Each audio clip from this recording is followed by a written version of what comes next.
Congratulations, Mr. and Mrs. Birdsall, on your purchase of your Montana 295 RL. Today I'm going to be walking around showing you some of the basics on how to operate this camper. So we're going to start in front here where the battery disconnect switches are. Up in front, we've got these little red switches in here, which we have to make sure that those are turned on. The importance of that is so we have 12-volt power to things like our lights, our computer boards, and things of that nature. We are going to want to plug in our power cord, which is located over here on the side, but we're going to want to make sure that that battery is turned on first. This is where we turn on power for auto leveling jack system. We can go up and down auto level the jacks right from there. There are also directions on the inside of the camper to walk you through that step by step. This is our auto changeover valve. Green light indicates there is propane running through the lines. This little selector determines which tank it's drawing from. So in this case, it's drawing from this tank because it's turned to the right. Turn to the left, it'll draw from the tank on the opposite side. Here are the directions, as well as the QR codes to scan for your auto leveling system, as well as your jack systems. A good idea because you can control a lot of those things from your phone in addition to controlling them from the keypad. Big basement pass-through storage. Notice on the other side, we do have a ground fault plug. It's important to note that because if all of a sudden some of our 110 outlets are not working, we want to check that to make sure that breaker has been reset. Your docking center up top here, we've got your hot and cold faucet. We've got your freeze winterization system. That's to turn our water heater on to bypass city water connection. This is our main city water connection. We hook that up so we can get fresh water into the system. This is our tank flush to flush our black tank down here. And these are our low points. Those are designed to make sure our tank, our lines, our hot and cold lines are drained. And that we have to flip on when we want to winterize the camper. This is real straightforward, but normal flow just simply means city water connection. Fill means we're filling the fresh water tank. So that valve position is very, very important. Additional solar hookups, motion sensor light for at night. You do want to keep the little ones away from these as they can become hot. If for some reason you're at a campground where there's little kids and stuff. Your valves are located right behind this compartment door, and that is for your tanks and your discharge, which is located right underneath there. We have provided a sewer hose that will be in the front compartment with your electrical adapter. We do have a 50 to 30 amp electrical adapter, as well as your 25-foot 50 amp power cord.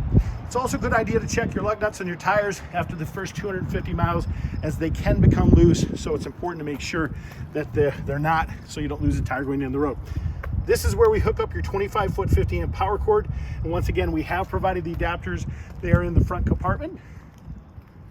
This is your bike rack hookup there with a flat 4 connection. And you can put a camera on the back of this as a backup camera. Let's walk around here the outside. That's our power awning. We're going to show you how to operate that in a second from the inside as we walk up these steps. One of the first things we're going to note is very bottom of the steps, the motion activated light came on as it detected us. Our central vacuum switch, the switch right there, the pieces for the central vacuum are generally located underneath the bed. Your fuse box, breaker panel, everything's marked and indicated for you. Do you want to check those? If you notice a light out, it'll indicate to you that you have a fuse that has been blown.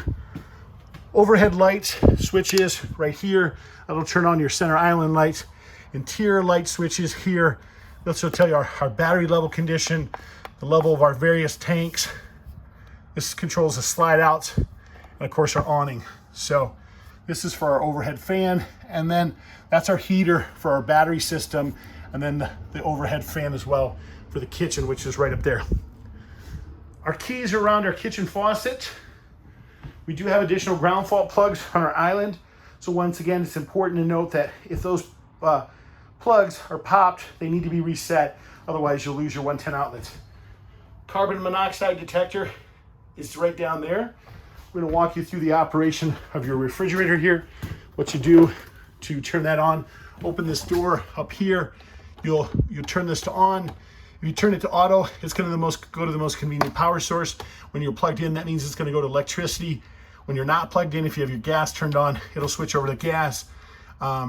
You can adjust the temperature with this setting right here. Once again, all these instructions are on this side of the door as well. So real straightforward as far as the operation of that. It is all automatic, so there's nothing you have to do besides push some buttons.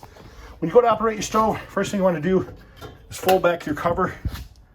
You're going to turn this to your flame, and then all you do is turn this and it'll spark ignite. Try and hold that in. That allows the gas through the line, and then that'll ignite the flame. Fireplace, real simple operation here. We got a power switch to the right hand side that turns it on. This adjusts our temperature, adjusts the color of our flame, and then that's a timer, the third button in. So it's again, keys around kitchen faucet right here. Switches are on the wall for overhead lights. If there's not a switch on the wall, there is a push button in the center of the light. All you have to simply do is push that to operate those. I'm going to show you how to operate your thermostats. You do have multiple thermostats because you got multiple air conditioners. Push this bottom button, fan comes on. Push again, high fan. Push again, air conditioner comes on. Use the up and down arrow keys to adjust for desired temperature setting. Push it again, and high and low fan settings. Auto, I'd leave it on auto, and that'll select the appropriate fan speed. Push it again here. Scroll down to heat. Once again, up and down arrow keys for desired temperature, and you can scroll through this just to shut her off right there. Let's walk you up front here real quick.